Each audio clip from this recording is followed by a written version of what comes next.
Today we're looking at a couple of these CRKT folders. These are Ruger branded, alright, so on the front side we can see the Ruger logo, but they are produced by Columbia River Knife and Tool. Okay, this is a Robert Carter design out of Texas. You can see there, it's called the 2-stage. Alright, these are some pretty hard use knives, full metal construction. Obviously you can see Tanto blade there.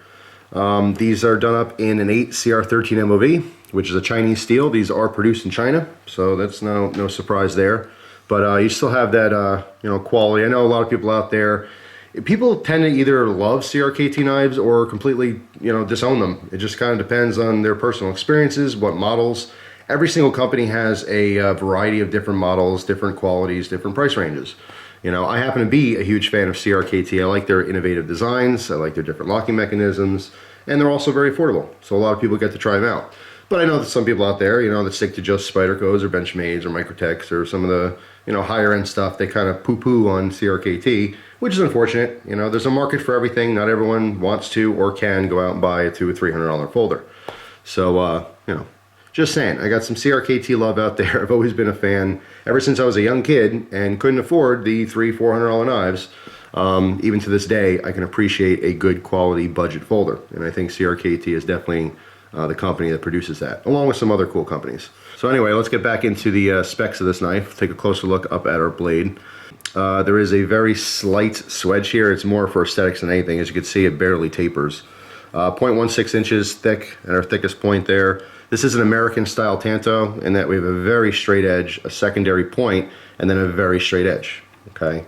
As opposed to a Japanese Tanto that has more lines to it, and where the secondary edge is, it has a smooth transition.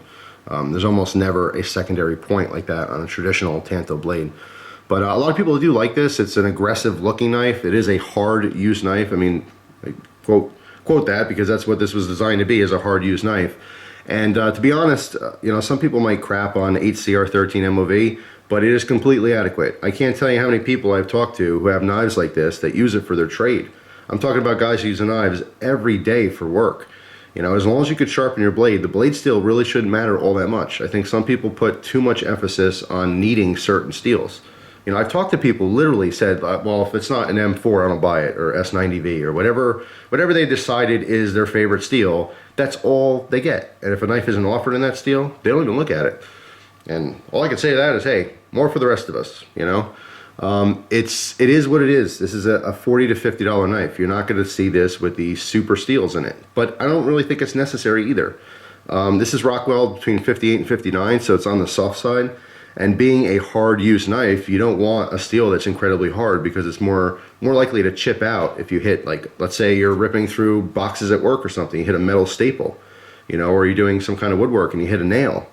With a softer steel, the edge is probably gonna roll more likely than it is gonna chip out. Once it chips out, that is a huge pain to reprofile, okay? Otherwise, you're always gonna have a little divot or dent or whatever inside your blade, and it's gonna suck. So for harder use knives, I do actually prefer some of the softer steels. So it's totally fine. It's just, like I said, some people kind of get snobby with the different blade steels. I mean, I don't know. I guess it's the same with every other hobby. Once you start getting into the more expensive stuff or the higher end stuff, you tend to not look back, but I've always liked cutlery. That's why I picked the name Cutlery Lover many years ago. I like everything with edge, from a $1 knife to a $1,000 knife. I love them all. So anyway. As far as the length here, 5 inches overall. It does have an aluminum anodized scale for the top scale, and you can see this is a Framelock, but I didn't already mention that. And there's a black stonewash finish throughout the entire knife except for that top scale. All right, because this is a completely metal knife, and you can see there's no lightning holes or anything, no skeletonization or anything. This is heavy. This is a very heavy knife, and I really felt it when I was EDCing it in the pocket. It comes in at 6.2 ounces. Okay, it's a beast. It is a flipper design. You can see there's no thumb studs or holes or anything like that. And because there's such a little blade poking out, it's kind of difficult to even pinch this open. You can do it, as you just saw, but it's not something you're naturally going to just grab. Okay, you have to actually work at it. It's a little bit hard to do that. So you're kind of stuck with the flipper. Now the flipper has no jimping on it anywhere, and sometimes this happens. Okay, it has a pretty strong detent in there, which is nice. It's going to keep the blade in. And obviously for flipper designs, you want a strong detent so it builds up some pressure, so when it finally shoots out, it does have the momentum to completely shoot out and lock up and open. Now this did take a little bit to break in. Okay, like I said, I used the plain edge one as opposed to this one. Fooled around a little bit with it. I do like the VEF serrations on there from CRKT, but I much prefer a plain edge blade. 95% of the time, I will pick a plain edge blade. When I do go serrations, I like knives that have a big, long run of serrations, like a fully serrated knife. That's kind of when I do have serrations. That's definitely something I prefer. I don't really like combo edges, but that's personal preference, I guess. So anyway, going back to the jimping issue here, not really an issue for me at all. When it's smooth like this, sometimes I do slip off of it, you know, but on the flip side of things, when it's smooth, it's more comfortable to choke up on and use as your guard. Okay, when there's jimping on it, it's usually on the bottom portion here, which is where the top of your finger hits, and then it becomes uncomfortable when you choke up. This happens to have a completely flat surface, so you do lock in pretty hard and get a really good grip on here. Now, as far as the jimping that's on the back here, there's a little bit on the frame. It's barely there. You barely even feel it. As far as the actual blade jimping, although it's cut wide, it's not cut deep.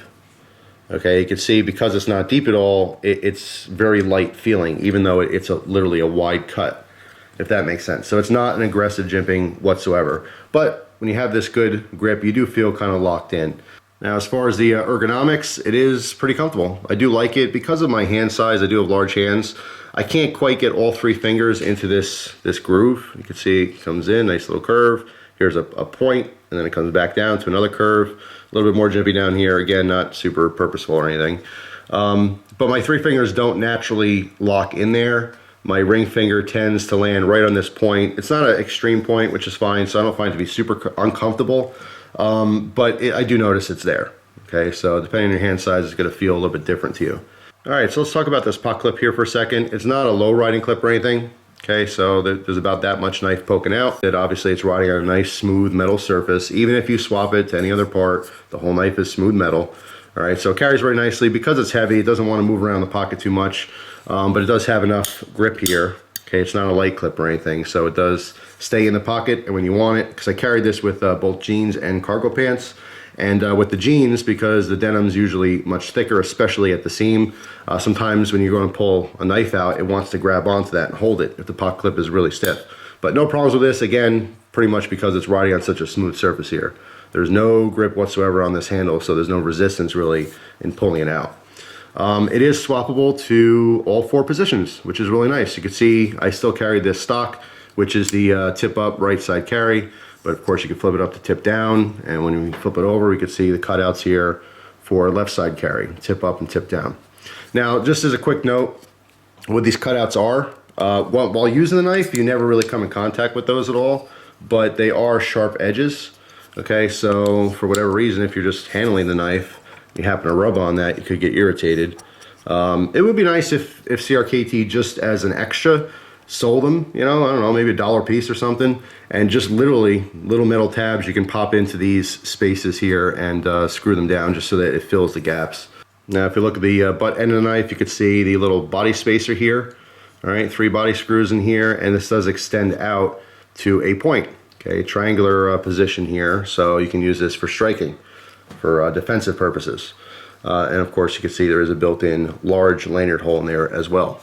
Now, I have one last critique, and I probably should have talked about this when I was talking about the ergonomics, because although I don't notice it that often, sometimes when using a knife, I do happen to notice it, and that is that this top scale, this aluminum scale, the edge is a little bit on the acute side. It's in a very acute angle, almost a 90-degree angle. It's not quite sharp, you know what I mean? When I rub on here, I wouldn't say it's a sharp edge. Like on the inside of these cutouts, that's kind of a sharp edge. But it could be more comfortable. But I do understand that obviously coming in and rounding that out is another procedure in manufacturing the knife, and of course that adds to the cost of it and it changes things. So it is what it is, but it's something I notice just on occasion. Not every time I use a knife, but just certain grips I happen to grab it and just feel like it's a little bit too angled there, if that makes any sense. But yeah, that's pretty much my thoughts and opinions on the 2-stage. I think they did a good job on this. It's just, if you're considering buying this particular model, the only thing I would really point out or want to stress is that it is hefty. 6.2 ounces doesn't seem like a whole lot, but it's a brick compared to a lot of knives out there.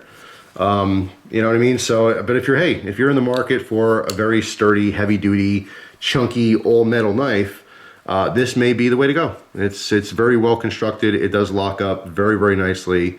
And something else actually I forgot to mention before too is that when you get these stock, it is in the tip up right side carry, and you would look, let me show you. When you have the lock bar here for the frame lock, when you go to push this out, it almost looks like it's hitting the pocket clip, so you can't overextend it.